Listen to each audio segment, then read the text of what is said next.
Welcome. My name is Yannis Kalogerakis. In the next minutes, I will talk to you about how my mindset defines our future and the future of my children. I'm not going to give you my resume. Please find more stuff at www.jmk.gr or about my TEDx speeches, and of course my previous webinar on how to support our children for a more optimistic future. Some time ago, I attended a webinar and I was really amazed. I kept lots of notes because I heard Yanis Fatolias saying something I've been trying for many years to explain to various parents I train various schools. He said, there is no such thing as good or bad parents. There are only trained and untrained parents. Unfortunately, there is no manual for how to raise a child. Unfortunately, no one is there to tell us, and we don't have the experience about how to handle them. We don't have a prior experience about children.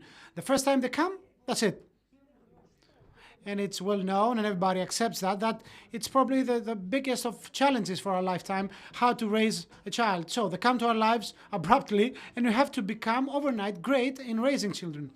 Of course, there's no doubt that if there is a problem, it is the parents to blame. So what I have to tell you is that we have a huge responsibility as parents. We have a huge responsibility because we control to a great extent our fate, and we also control to a great extent their fate, their destiny. It's up to us, as you can see. So if you expect that, okay, there are experts.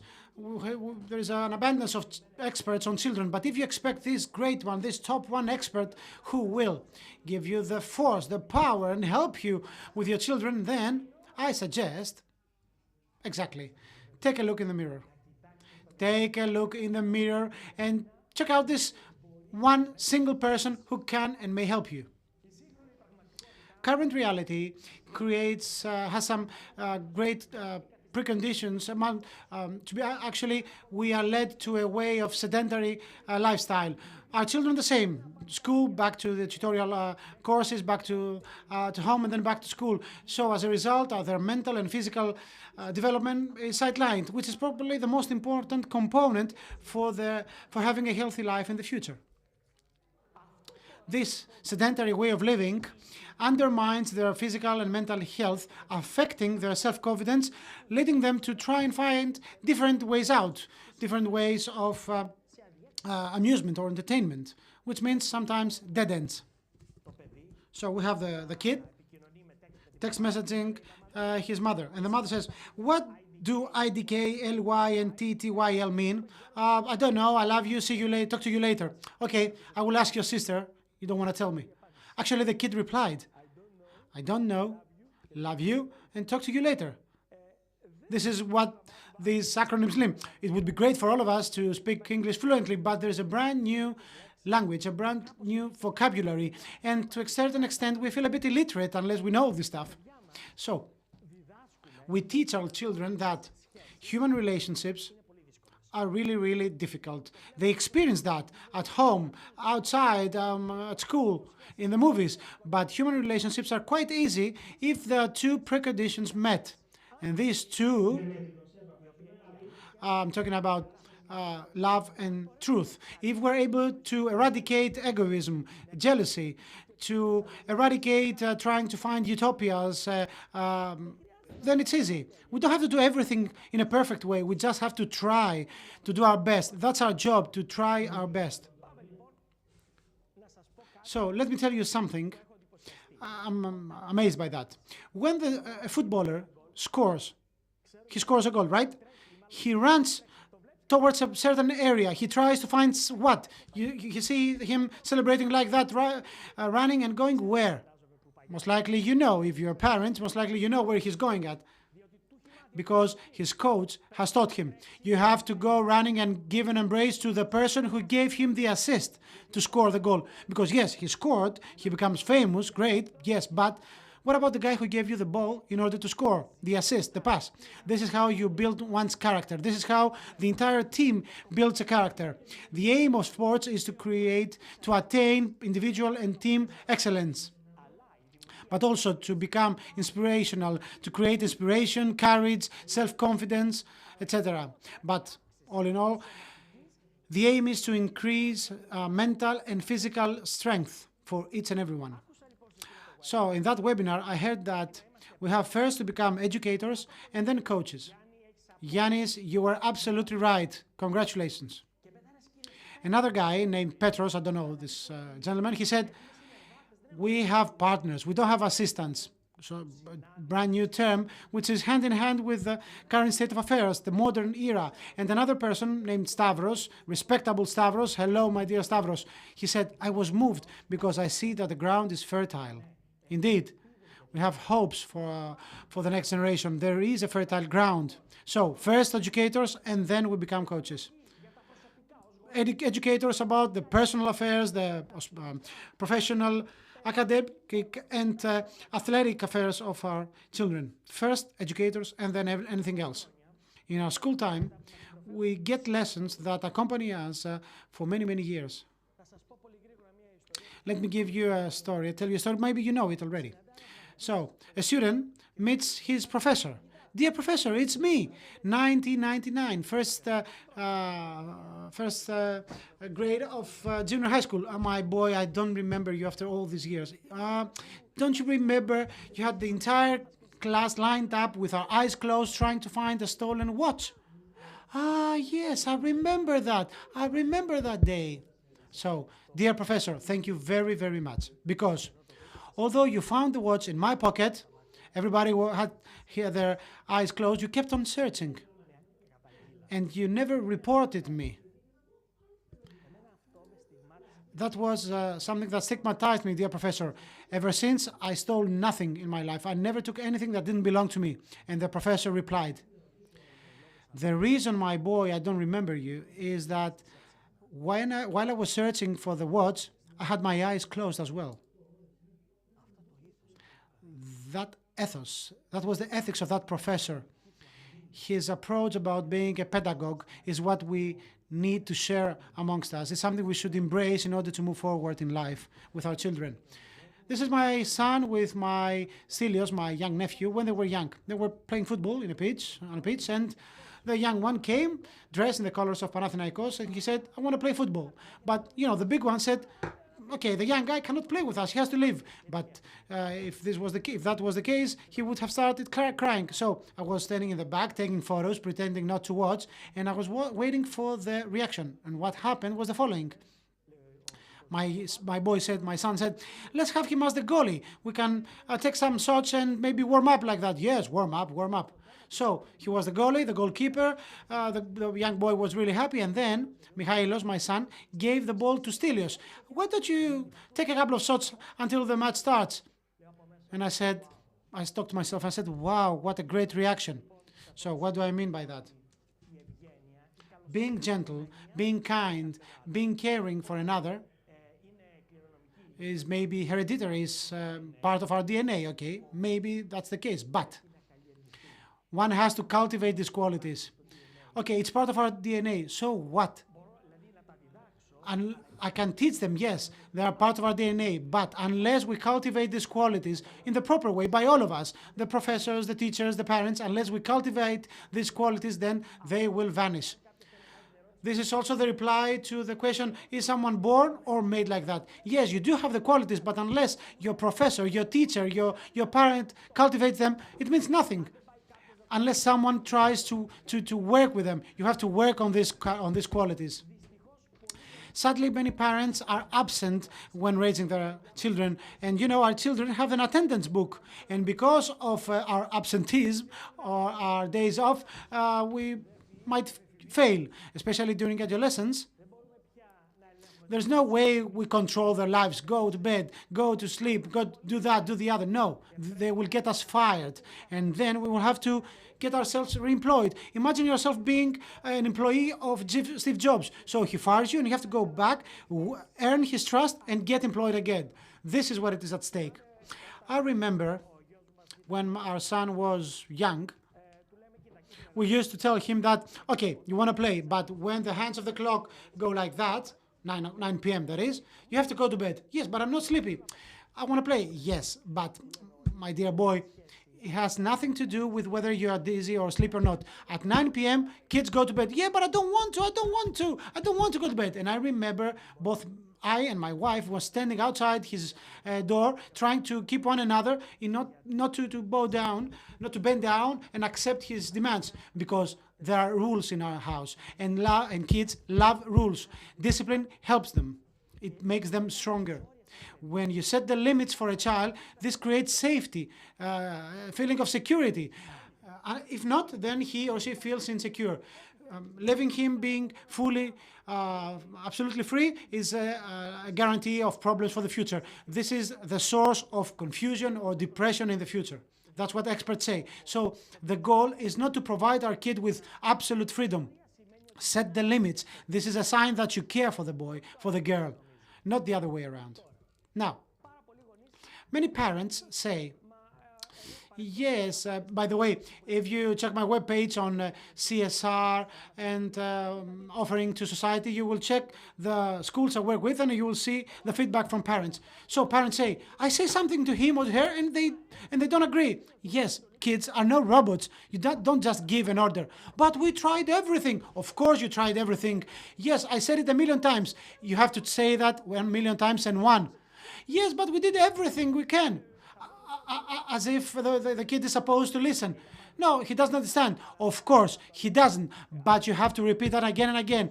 Like our grandparents used to say, you have to say that a million times. Because the kid at that moment tests you, tests your limits. So do not bend down. You have to be rigid. Safety, health. There are no shortcuts about these things. From this point, actually, this is the point where a character starts building. You know, I'm a trainer of business executives for the past 40 years. You know what I see? I see people broken down or broken in the past. These are the catchphrases, the phrases I've heard at the HR director's office. He's no good. He doesn't understand. He makes mistakes all the time. He's no good. Fire him. Send him somewhere else. I don't want him. No foreman wants him. He's no good. It's going to be him or me. That's the last bit. It's going to be him or me. So the head of HR tells me, my dear John, you see what happens here. So many times I go after this guy and I tell him, let me ask you something. Do you have children? Yes, of course I have. Yeah. If this was your child, you would hate seeing the HR director fire him so easily. You would wait him to try, or you would you would like to see the foreman trying more for this person. Do that yourself as well, because what you give is what you take in this lifetime. It's not something, I'm not a fatalist. That's my viewpoint about what happens in our society. So you have tangibly to show to your kid that you care. How? You ask his opinion. What's your opinion on that? It's an open-end question. Let him talk or let her talk. I accept the different approach. I asked about their concerns. Tell us a couple of things that concern you. Why did this happen? We celebrate their attainments, their achievements with them. We apologize when we're wrong. We respect their learning pace. Okay, little John, little George, they are faster or slower. We don't care. No, we do not. We care about our own learning pace and what we do in our household, in our family. We play with them. I know you know these phrases. I know you know these things, but you have to see them. Give them a hug, give them an embrace, a kiss. When you talk to them, look them in the eyes, not somewhere else. You know them, of course, but I wanted these 10 things to be written in front of you. And of course, depending on the age and the communication you have with a child. Humans cannot overcome the opinion they already have for themselves. This is why we have to help them in order to attain big things in life. It's during childhood where these things begin. Quite recently, I read child therapy saying that there was a guy who went to his office and said, I buy a gift to my child every day. The psychologist, the therapist was a bit amazed. Okay, I don't buy him expensive stuff. Most likely he said so because he wanted to show off as a parent. For the therapist, this was something like useless. Because the message you emit, you convey to the child is the following: let me be, have your iPad, just play over there and let me be. Why do you give him or her a present? Do you want to pet him? No, the gift for the child is to play with them, not just give him an iPad or something else and let him be. No. Children watch us. They are watching us. What do your children watch you doing? Generally speaking, whatever you do is a building block of their character. Are you dancing? Are you enjoying life? You convey messages to this child by means of your example. And that's the whole thing, your example. You set an example. We've said that in the previous webinar. Maybe if you have attended the previous webinar. The most important lessons we give to our children are the ones we give when we believe that they're not watching, because they're hiding, but they're watching. They observe what we do. Sadly, there's no such thing as perfection. So we've been all three been through thick and thin. I remember my mother chasing me down to eat my meatballs. And after some years, I remember watching my wife with a meatball on the fork, running behind my kid. And suddenly he returned to me and said, she turned to me and said, oh my goodness, I'm doing the same thing, right? Yes, you are. You're doing the same stuff like our parents. So when you do that to a child, when there's the entire there's a multitude of people watching him, this leaves an indelible scar on his soul. And this might be interpreted in a different way when he grows up. Let me share with you something that I have experienced deep in my soul. We never admonish somebody before his or her friends. We do never admonish an employee before his colleagues. I remember where my friends would come from my house, pick me up and go to school.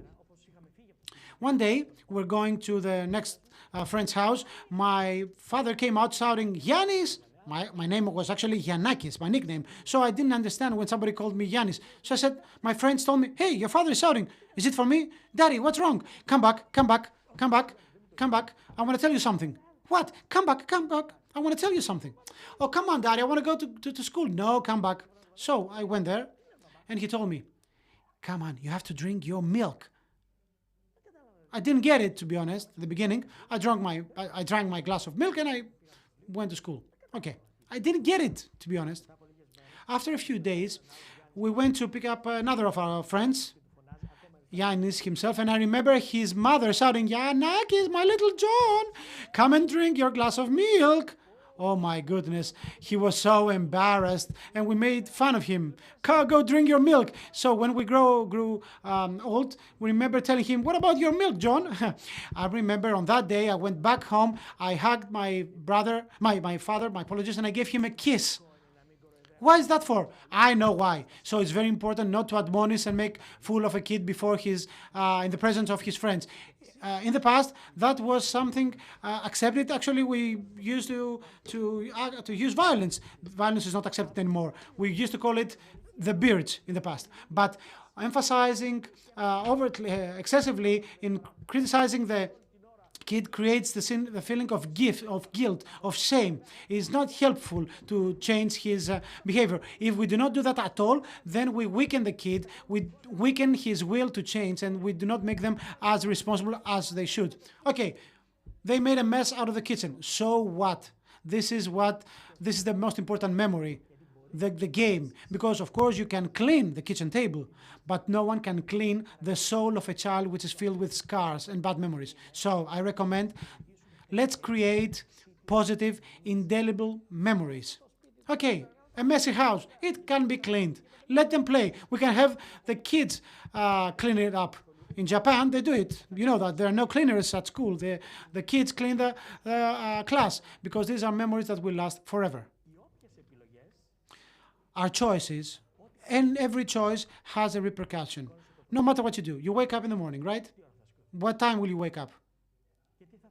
What will you have for breakfast? Do you take care of your diet, your health? What do you eat? Do you work out? Do you do sports? Do you spend all your time watching TV when you go to work? What do you eat? Is it the chips or some fruits? Because we will grow up quite quickly, and you know that life is not a joke. You knew. Our every choice has an impact, has a consequence. So it's self-evident. I think it talks for itself. Choose what the right thing to do. An important thing is have your child watch you doing things. I wanted to tell my son to do some body tech exercise. It's good for all football players. I remember we were watching Munich with the Bayern Munich training, and he said, "I want to do it." Okay, let's do it. And we went to the place for this kind of exercise. I wanted him to do that every week in order to become better. So I had to do it myself, and I did. I went. Okay, I was feeling stiff for a few days, but I did it again and again and again. Kostis, my coach, was there. He was amazing, and he explained how I should do this or that. So I'm the role model of my child. I wanted him to do some water skiing. I had to do it myself, and I did. I wanted to have him go fishing with me. We did. We went. This is in the Perugia area. Hello, my general. The general is the one who woke us up and came with us for fishing. We loved that. We did skiing. We went mountain skiing, water skiing, etc. Actually, I remember when we went up in the mountains. It was one of the first times we went skiing. So we're up in the mountain, and I told him, my boy, it's quite tricky. Look at me, what I'm gonna do. You follow my lead, exactly my course. Okay, it's a bit dangerous. Maybe you will stumble. So wait for me until I get to the downhill because I want to take some photos. So wait, I will set up my camera and I'm gonna be waiting for you. So I went to the end point. I turned my back, and I saw him next to me. What are you doing here? I came with you. He came with me because he felt safe with his daddy. That's really, really important. It's important to experience these feelings. Okay, I lost some photos, so what? Do you know Gillian Lynn? I learned about her in Ken Robinson's The Element. Sadly, Ken Robinson passed away last August. Gillian Lynn, when she was young, she was suffering from ADHD. She was hyperactive, moving all the time, again. Hello, my dear Athena. I know many people who are a bit hyperactive. So her mother would take her to various experts, and every doctor you say, use some Valiums and a straitjacket. That's the only way. Until she went to a professor, and he told her, I have a theory. So the doctor turned on the music. It was a university hospital, and they were watching her through the window. And the doctor told her mother, I think I'm right. The kid is not crazy. She's a born dancer. What? Born dancer? Please go to the Royal School of Dance in London. I have a friend there. She will, yeah, but we cannot afford to go there. I cannot pay the tickets. I will pay for the tickets. Just go there and share with me your experience. I want the expert to have a look at her. So they traveled from Liverpool to London. Royal School of Dance. Maybe you know it. It's a bit, sniffy, pose. Okay, it's a very high class, but it's the top school for dancing. So the expert, the teacher said, I will take Gillian. You, dear mother, wait there. We don't need you. So they were having a tour of the premises. This is where we warm up. This is where we do this or that or different. I don't know the terms. Anyway, we're doing this or that. This is warm up. This is the class. Gillian, do you like it here? Of course I do. Why do you like it here, my dear Gillian? And the girl said, because I see people who, in order to think, they have to move. In order to think, they have to move. And the teacher said to the mother, okay, you may go. Your kid just won a scholarship of £100,000, annual scholarship. It's up to us now. Currently, Gillian Lynn is, okay, a billionaire, but it's not what matters right now. She has found her element. Gillian Lynn is the choreographer of The Phantom of the Opera, of the Cats musical, and many other musicals, blockbusters globally. Gillian Lynn currently lives in New York. She has her own dance school teaching kids. But if her mother had quit, then she would have been in a straitjacket having pills to calm down. I remember a friend of mine in the village, he was left-handed, so people used to tie her left hand around his waist in order not to move. And you know that left-handed people, according to science, are quite smart, maybe smarter than us. Probably you know Simon Sinek, he's an anthropologist. So Simon said, Consistency is very important. She didn't fall in love with you because you remembered her birthday or brought her some flowers, because you woke up and you gave her a kiss before you check your mobile phone, because you went for a drink to the fridge and you get her one without even asking. She fell in love because when you had an amazing day at work, she had a terrible day at work, and you didn't say, come on, let me tell you about my great day. No, you sat and listened to her awful day and you didn't say a thing about her amazing day. This is why she fell in love with you. That's why she was thrilled. It was not a particular thing that you did. It was actually the accumulation of all those little things that she fell in love with. She didn't wake up and press a button. No, it's something that's gradually built. It's not about the events. It's not about intensity. It's about consistency. Consistency. You have to be consistent and do these things again and again and again. So she will understand what's the man she has next to her. So my advice is act with consistency. Don't leave things pending because they're watching you. If you have to quit, okay, but explain why. These reasons of quitting have to be serious. When you have common goals, you have to be accountable to them. Let me give you an example. Adonis calls Vangelis and asking for George. Antonis picks it up, but George is busy. And he makes this move, this gesture. I'm not here. I'm not here. I cannot talk. I'm not here. So Vangelis says to Adonis, sorry, but he's not here. So Adonis is outside the door waiting, and he knows that he's there. Anyway. Now Vangelis is outside calling Antonis, and George picks it up. George is actually absent. And he says, George, he's not here. Oh, come on. Don't tell me so. Come on, I know he's there. Because we have taught others to believe in lies and to work by means of lies. That's what Aesop had said some thousands of years ago. So it's important what we teach our children by means of our daily behavior. I remember I picked up the phone. My wife said, I'm not here. I'm not here. It was some call center offering us shrimps. So if I tell the operator that my wife is not here, my child will see me and she will see what I'm doing. So I told the guy on the phone, my wife is here. She tells that the fridge is full. We don't want shrimps. I will call you back. No, don't call us back. There's no need to. If you call us back, I know about call centers. I'm a trainer of call centers. If you call us back, then your premium and your commission fee will be reduced. Don't call us back. Call us next month. There's no need to.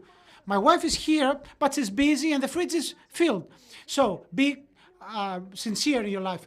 Don't teach your children to hide behind words. They watch you.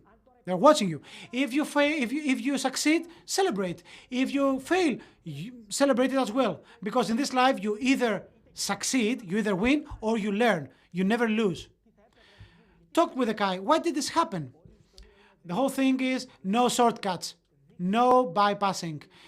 Show your kids that you are really trying. If you believe in some religion or no matter what, teach them. Multiculturalism. We need it. Because from now on, kids in class, in a team, they won't come all from the same neighborhood. Maybe they come from different countries, from different areas. So you will see now a girl. Do you remember the Kiki dance? It's a bit old, but you see this girl, this lady. It's something that went viral in the past, and she's doing the Kiki dance, right? So if one concentrates on the wooden leg, it's a tragic mistake. One can't say to his kid, oh my God, she's dancing so beautifully. This is where you should focus on. Because if you do that, you teach your child what to focus upon. My daddy, she has a wooden leg. Okay, yeah, but look at her dancing. So respect to being different. Never ask your kid, do you have a black, yellow, or whatever colored kids? Because the reply from a kid would be, no, mommy, we only have kids at school. No, we only have kids. So Never behave a stranger in a different way because kids are watching you. And hospitality, so magic. Zeus, the god of hospitality, was born here in Greece. So we should be the role model for the entire world. So encourage your kids to embrace children of different nationalities and doctrines. What does love mean? We are all together in this planet. 2021, we are all one. That's the motto for me. So talk to your kids about respect to being different. Never park your car on the zebra crossing for the disabled, because if the kids are watching you. Never say, oh, this poor disabled kid. No, it's no poor kid. They have no special needs. They have special skills. So try and find the positive aspect. Never talk about whether there is a finger missing or a wooden leg or whatever. Not everyone is like us. People try and buy pets that look like them. Oh, the good dog is a bulldog because he looks like one. No, the good ones are the ones with a long face because he has a long face. The good ones are the ones that are whiny because he is whiny, etc., and so on and so on.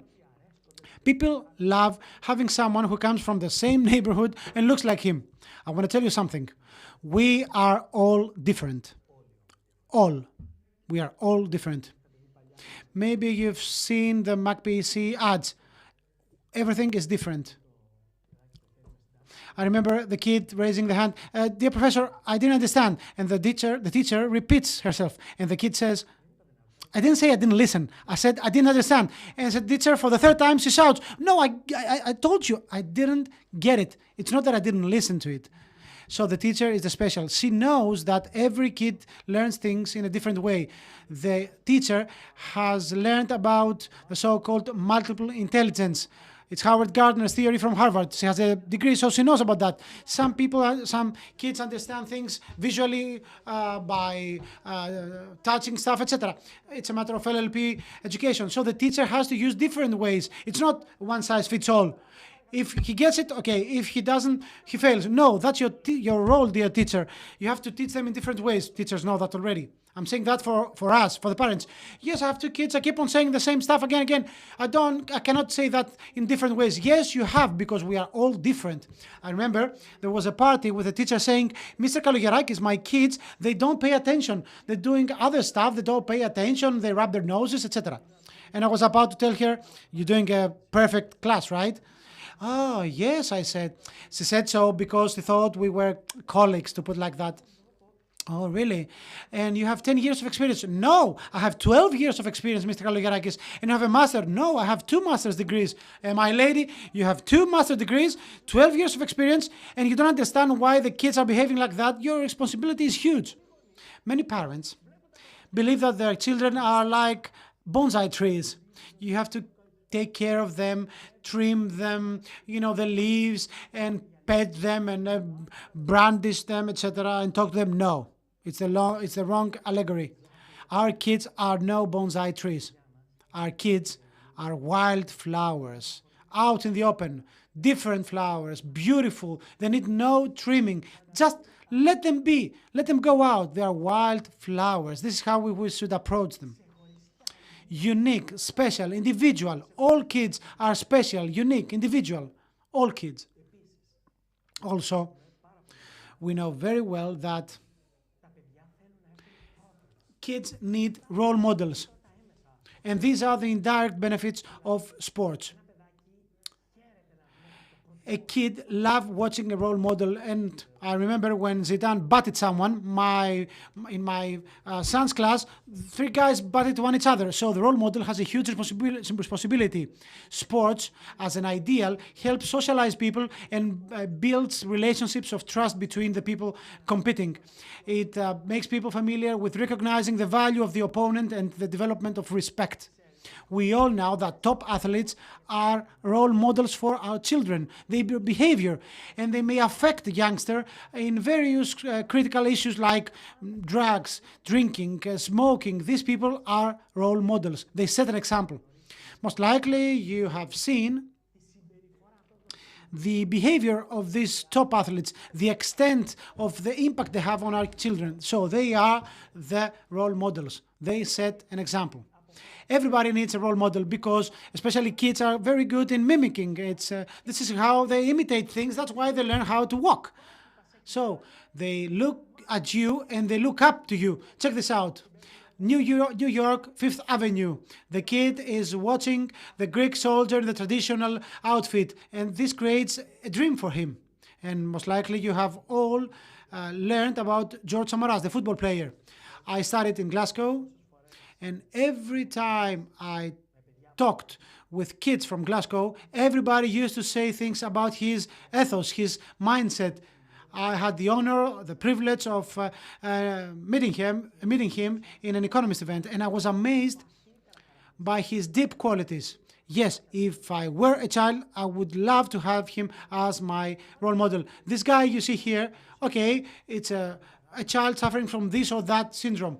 No, it's a child who loves Samaras. He's a fan, a supporter of the team, and he looks up to him. On that moment, he was his role model. Amazing memories, always in the soul of this child. So what I have to say to the parent of a child doing sports, congratulate the kid when he or she gives the assist, doing something with no return, just giving an assist. Congratulate the entire team, not just your kid, like many parents do. Remind him that it is only by means of repetition that you can become perfect. Okay, don't tell him about Aristotle. He said so, yes, but repetition is a habit. You have to make it a habit out of training. Highlight every progress he makes, no matter how big this progress is. Very important is to help the kid not to quit when times are hard. Remind him or her of his achievements. And of course, losing with decency. It's important. And be proud of the achievements of your children. This is how you build in his soul the important things. Help the child channel his negative feelings into a more positive behavior. Probably you know what coaching is. That's a part of a different webinar, but that's very important. Teach him how to find the right solution within the child. Teach him that he or she is capable of doing something positive out of a negative feeling. Share with him everything, winning or losing. And as the coaches say, warm up, warm up, warm up. The most important thing, warm up, warm up. I'm confident that you know the importance of the hormones of happiness. Working out helps us produce center hormones, endorphins, chemical substances actually, that make us feel beautifully, and no less stress, no anxiety, we have better mood, no melancholy. Working out helps us setting higher goals. They fill us with self-confidence, euphoria, happiness. Everything seems to be better because we have produced these chemical substances. And happiness has serotonin very high. When anxious, you produce a lot of dopamine. Depression, the same thing, but when you feel love, you have all these chemical substances produced at the maximum. We're talking about a purely chemical process. A plus B plus C. It doesn't change. It's just mathematics. See that, take a look of this photo if you like, and then review your behavior. More often than not, our children find themselves at the crossroads. Should I move to the left? Should I move to the right? What should I do? They will ask you. They will ask their friends. You, the parents who will attend the next webinar for the kids, you can attend it if you like. I will say a few things about Hercules and the road of vice and the road of virtue. And I will also have an area broadcast. I would like to have your feedback on that. This is the crossroads, the important thing. He or she has to take the right decision. This way is downhill, is easy, yes. On the other side, it's a difficult road to cross, but there's great things waiting at the end. Another indirect benefit of sports is ethics. Something which is difficult to understand for someone who hasn't worked out, because sports help people become self-critical and become better in ethical terms. I made a mistake. Okay, I have to do something right now. This is how virtuous characters are molded. Sports makes an individual addicted to playing fairly, to be disciplined, to austerity and moderation, to self-restrain. Sports is what conveys the message of respect to others, to the opponents, to the colleagues, accepting something which is different. That's something you can learn through by being part of a team. Fair play, so important. Amazing messages, because this fair play, as I said, is something that if the children learn fair play, then this is a miracle in their souls that takes place. They acquire qualities that will help them in their lifetime by having these ideals in their soul, because anything else will lead to different ways. Another indirect benefit of sports is building a strong strong psychology. When working out physically, the athlete becomes a fighter. He has self-confidence. He or she acquires self-confidence, courage, willingness, decisiveness, and boldness. Boldness in the sports, boldness in life. This boost that everybody's looking for is what sports can help you acquire. It helps you become more mature and develop your mental skills. It helps people set higher goals and fight with persistence and patience without quitting. The building of this psychology is what we need for the rest of our lives. And this is something that starts from an early childhood. It's something that will become a habit until the end. You know, in the ancient times, in the garden of Epicurus, they tried to build their psychology by walking around. They used to take walks, and they were very relaxed, talking and talking. It was what we call group therapy. And as a result, they would then strengthen themselves, mentally speaking. It's something that we dearly need. In this life, we will experience changes, many changes, all of us, not our children. And changes will become faster in the future, faster and faster.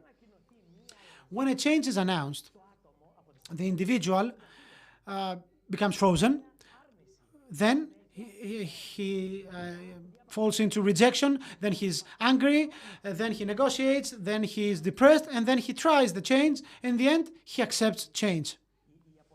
And if you can see, acceptance in the sentimental reaction scale is higher in terms of being more active, because he or she accepts it. If you have studied change management, as we call it, or managing change, actually these titles are wrong. There is no managing a change. You can lead a change. What we need is leadership principles in order to deal with change. Okay, change management is having different costs. We need leadership, and that's another topic. So this curve you see has always been here. It's a matter of psychology for all people. So the individual reaches a point, and then there's a new change coming, and this change came from a previous change. This is our life. This is our life, filled with changes. Changes again. And we go on and we go on. I think it's the French who used to say, c'est la vie. If there were no changes, there we would have lived a flat line. With no ups and downs, this means we're not alive, but we are alive. And we embrace change, and we move forward. I remember one day, my boy was young, and he loved bulldozers. There was a building site next to our house, and he used to bring his screwdrivers, the bulldozers, playing with them. The years passed, and we were about to prepare his luggage for his college. He was about to travel for university. My wife was crying, posting amazing things on Facebook. I could never imagine that watching this luggage would create these feelings to me. Oh, my boy, all my dreams in a suitcase. He was crying. And I remember we were waving goodbye. He was about to take the train and leave for college. And my boy, Michalis, said to her mother, bye-bye, I'm leaving. And the mother, Perry, says, how am I supposed to live without you? And my son turns to her and says, how am I supposed to live without you? You know what it means to live without me. You've lived your entire life without me. I've never lived a single day without you. Wow. Oh my. The train left the station. So I turned to my wife saying something manly. Now it's time to see whether we did a fine job. And my wife turned to me, what if we didn't? The stress of every mother, the anxiety of every mother. Anyway, that's the last day in college. He's about to come back home after his degree. So we went there, we packed the car, We left some stuff there. He said bye to his friends, Thanos, Michelle, his friends. We said bye-bye. We went to the airplane. It was the time of the COVID era with our masks on, and now he's a sailor at the Navy. My friends, all these things will pass. They will pass. Things change. Life is filled with changes. I used to have, dark hair. So welcome to life. When he was young, we used to say, come on, elementary, he can do it. Let's climb this hill. And then it was the high school. Come on, you can do it. Do it until the end. And then high school. You can do it. It's almost done. And then university. Finally, you made it. Preschool, grammar school, high school, university, and then welcome to life. It never ends. One can become good. How good? It's an open-end thing. Okay, your exams are over, you have some vacations, yes, but it never ends. C'est la vie. This is life. And the boy can do it. No matter what kind of kid, all children can do it. Zig Ziglar left us with the following. Very often I see people who cannot do it, who don't do it, but very rarely do I see people who cannot do it. Yes, because everybody can do it. So, children, they are in a permanent search. Do we understand them? Because we have a great role to play in this journey of theirs. I don't know if you recognize these individuals. Some of them are very famous. Maybe you know them. There are many more. These people have a common characteristic. Don't be hasty to say they have money. Okay. They didn't go to school. They dropped out. They dropped out from school or college. You can Google it if you like. They are called college dropouts, the ones who have no degree. But yes, okay, I dream my boy getting his degree, yes. But don't exercise pressure on the kid. Degree is not everything. Do you know how many companies are there having their applicants replying to psychometric tests like Ogilvy? Okay, your degree, it's okay. But if you score high or low in this test, that's what matters for me. I'm not going to recruit you just because of your degree. This is something that belongs to the past. Let me tell you something, my dear parents. If you have kids at the grammar school, the profession of your kid has not been invented yet. There's no such thing as a good or a bad profession. There is no such thing as the right or the wrong profession. There is only one thing: happy children or miserable children. You have to be miserable. You have to be, my apologies, happy. That's the main thing. I read a study from George Vaillant, and I was quite impressed because when I read that online, I thought it was a hoax, but it was an actual study. You can find the book of it.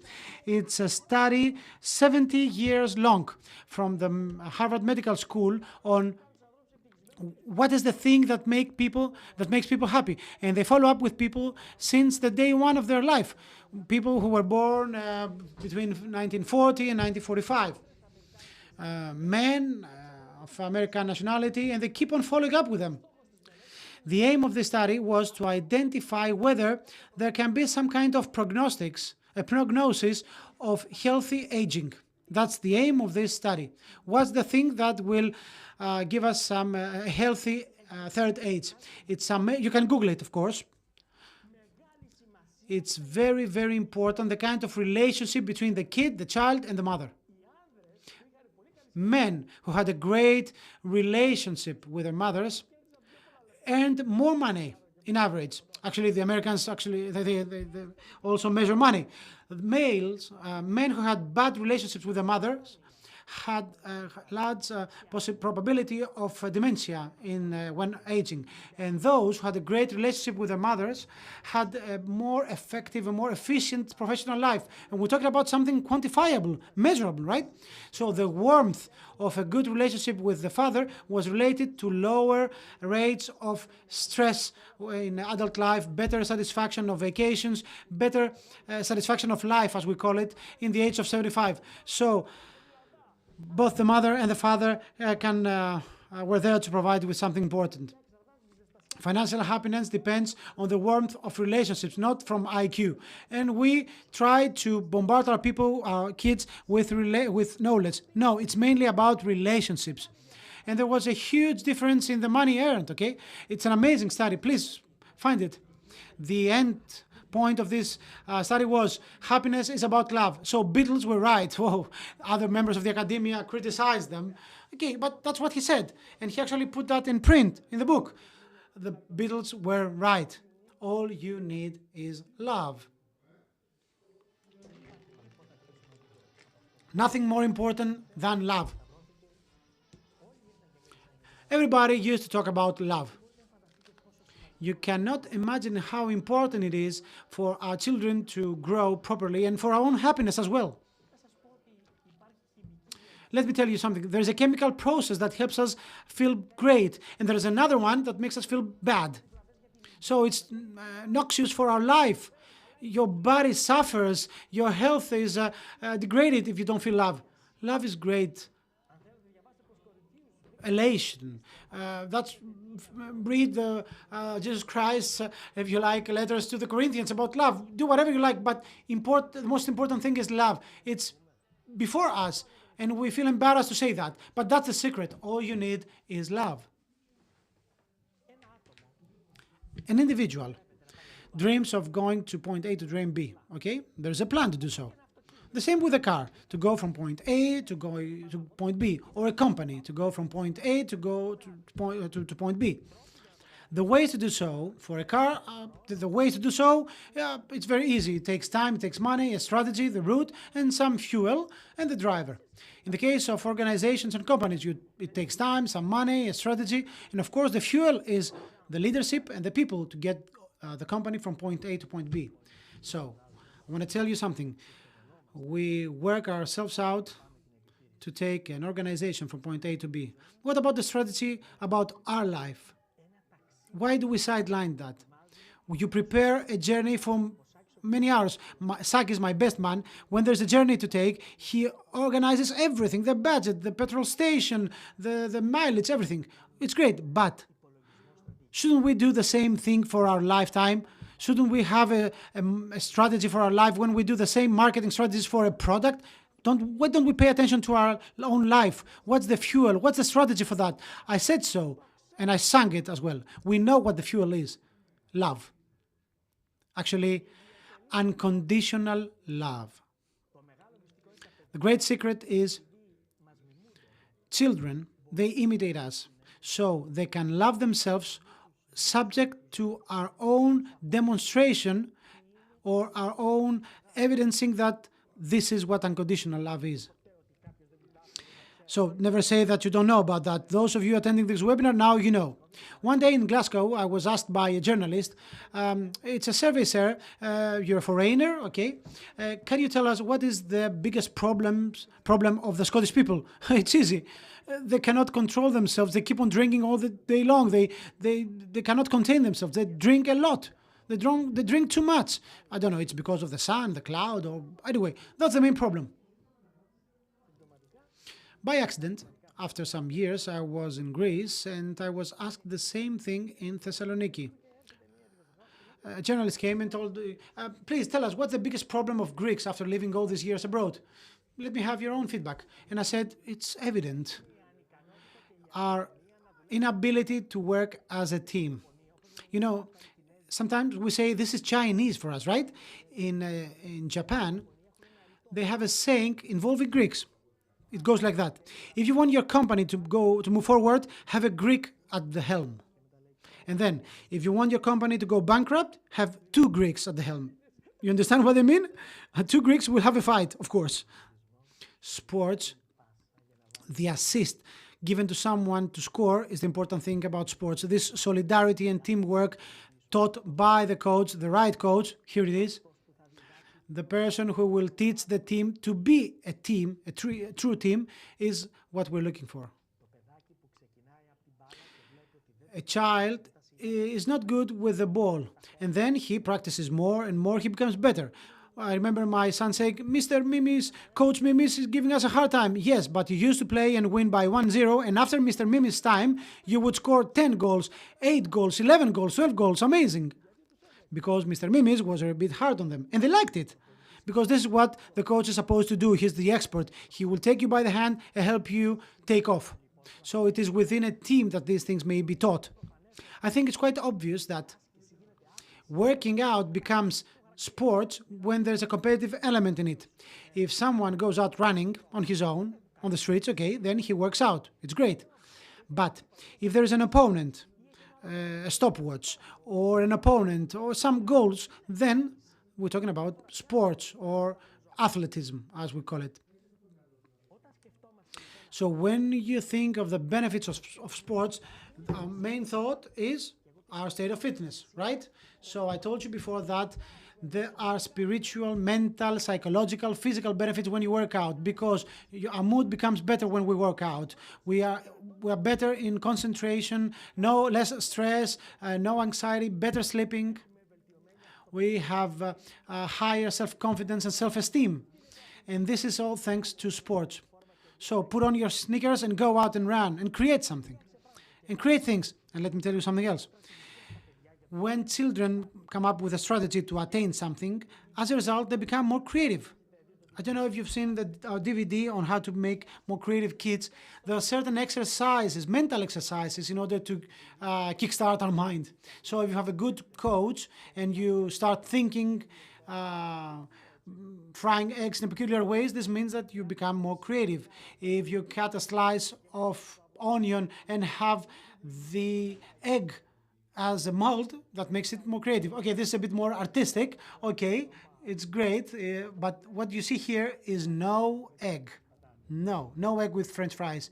It's creativity from a mother leading to a peach on top of yogurt with some slices of apple slices. So you can see children standing out because they exercise their creativity, and that's all I had to say by means of some pictures. Now, alarming signs linked to use of substances, like lack of goals, no interest for life, no hobbies, being feelings of up and down all the time, aggressiveness, intensity, absenteeism, lots of lies, lack of tightness, reactions, and then more alarming things, red eyes, sleepiness, dizziness, no energy, appetite, unstable appetite, stealing money, peculiar phone calls, change of companies, new friends, peculiar odors on his clothes in the area, peculiar T-shirts advertising the use of substances, pills, peculiar bags, etc. Blah blah. But okay, don't take a photo of that. You don't need to. There's no way that a seminar or a webinar or Google all these things to replace an expert. When we have important issues, we go to an expert. You cannot just wake up, and no one can wake up and become a top player. So no one can wake up and become an expert on that. So if there are problems or issues or just training, we need an expert. If someone loses something, he learns. What do I mean? We've all seen this pathetic behavior of someone parking the car at the parking slot for people with special needs or mobility problems. But if someone loses his legs, he understands what this means. If someone loses his mother, does he understand how he was supposed to talk to her? No, because he's gone. If somebody loses his money, does this make him more knowledgeable about investing? If you lose your job, does this mean that you know how to work? No. You have to know how to work now that you have your job. You have to know how to invest your money now that you have your money. You have to know how to park now that you have your legs. You have to know how to behave your mother now that you have her. People go to the cemeteries adding pictures and marble or whatever. What did you do when you had your mother in life? Do you have to lose your mother in order to understand what your behavior should have been? It's late, my friend. It's late. The things I just told you are post the event.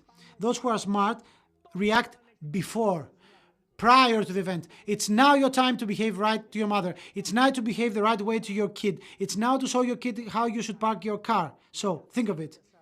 This was for you. I want to tell you that more often than not, Parents are sad. I tried, I struggled. Yes, you struggled, you went to the expert, you took some help by the teacher, the coach, the psychologist, the therapist, whatever. Okay, he went to an expert, a psychologist for children. He went to a church or to his spiritual trainer. Many times, parents say, I did the best I could. Exactly that. The main thing is to have a quiet conscience. Have you done the best you could? By the way, in my previous webinar, if you remember, I said something about a stork, a video about a stork. The video was not available, but you can find it online, or I can email it to you. I will upload it on my YouTube channel. A quiet conscience. Do the best you can. You cannot do something more than the best you can. You cannot. You did the best you can. There's no better than that. You did the best, right? What am I supposed to tell you? Do something more than the best you can? We can all do better. So let's do the best we can. That were actually the last words of Buddha. He didn't say, I'm gone, or bye-bye. He said, do the best you can. And then he passed away. I don't mean you should have some quiet music to have a quiet conscience. Okay, there's some music for that. Okay. What I mean is, within you, you have to know. There are no pills to help you with that. Make your conscience be quiet just because you did the best you can. You truly did the best you can. And then you will have a quiet conscience. Yes, we have a crisis. So what? No crisis may deprive you of knowledge and experiences. No matter what happens, we will be here struggling, standing still. And let me remind you, we are all different. Another thing, which is for me an axiom. Everything changes in life. A difficult moment, a difficult period, and this is something you have to remind yourself and your kids, will not stay forever. Everything changes. Heraclitus has said that many, many, many years ago. Everything flows. Ta panda ri in ancient Greek. Everything changes. So do we. You go to your office, you go to your supermarket, you pass by a tree. You take a look at that and you said, okay, it's the same tree. No, it's not. The tree has changed just a little bit. You cannot perceive that, but the tree has changed. Everything changes in nature. And we are creations of nature. Everything changes. There is a beginning, there is an end. Everything changes. So embrace that, accept that, and explain that, because after hard times come the good times. Things will change. They will never be the same. We move on. We move on. Everything changes. Everything that's around us will change. So we should embrace that. We should cherish that. Let's accept that everything will change. And you, watching this webinar, everything will change to the better. And everything must change to the better. I'm sorry, I cannot promise you that the best are to come. The best are not to come. The best are to be brought by you, because things will change. We're having a bad time. We will have a good time. We're having a good time now. Okay, this will not be the thing that will be the case forever. We should, it's high time that we embrace that. Okay, stop being self-pity about the good old times. No. And the important thing, the secret for that, is the mindset. This is the mindset that defines the future. I shared with you many great secrets, but the big secret is what in the backstage of a concert, she told me, Nadia Mladzo, she told me during a concert at the backstage in Capo Verde. Her name in Swahili is Imani, which means faith in Swahili. That's her sister, her manager. So I took her permission to show this video. We were at backstage during a concert, and I asked her, can you please tell me again what's your name? Mladzo. Oh, I can never pronounce this. Mladzo. And your first name? And what does Nadia Mladzo means in Swahili? It means faith. Imani means in Swahili? Imani means faith. Yes. Nadia Mladzo. And her name means faith. That's what we should have, faith. That's the great message I would like to leave you with. You have to believe that you can do something. You have to believe that you can do something. And take care of the ones you love. Take care of the ones you love, whatever this might be. Take care of the one you care for. Take care of the one who needs you. Take care of the one who holds your hand in the rain. Take care of the hand that feeds you. Take care of the ones you love. Take care of your fellow people. That's the message of Nadia Mladzau. Take care of the ones you love. Thank you very much for listening to me. So our mindset defines our future. A big thank you to all of you for supporting us, and a big thank you for watching us. And of course, a huge thank you to our supporters. Thank you very, very, very much. Now, you can use the chat box for some questions, or you can email me, jmk@jmk.gr. We will be at your disposal. All the questions will be answered. Thank you very much.